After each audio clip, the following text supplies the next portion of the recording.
import the Arab world, become the Arab world?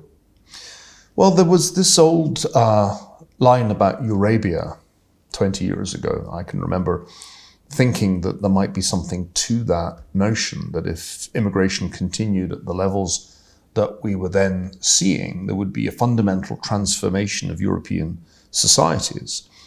And I think there's some reason to think that if a million people are to march through the streets of London on Remembrance Day, that will bear out all those dark prophecies of 20 years ago. But I'll enter an important cautionary note here. I think it's a mistake to think that all that we are seeing in the form of protests that implicitly condone terrorism is a consequence of immigration. I don't think that's right, because I'm an immigrant. I immigrated to the United States. My wife is an immigrant who came from Somalia to Holland. And if one looks around the world, it's almost impossible to imagine the United States without immigration. Broadly speaking, immigration allows people to get from countries where they can't be very productive to countries where they can be more productive. And on balance, there's a clear net benefit. It's not immigration that's the problem.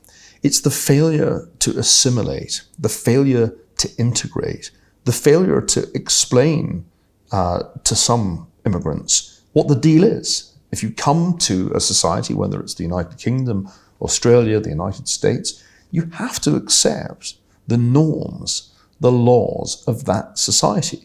And if you don't, if your allegiance remains to some other power, then you're not fulfilling your side of the implicit contract. So I think we shouldn't make the mistake of blaming what we see and find appalling on immigration. I think we should understand that there have been terrible failures of assimilation and integration, and these were avoidable. But not many people listened to Ayan when she argued, as she did 20 years ago nearly, that this was the mistake that the West was making.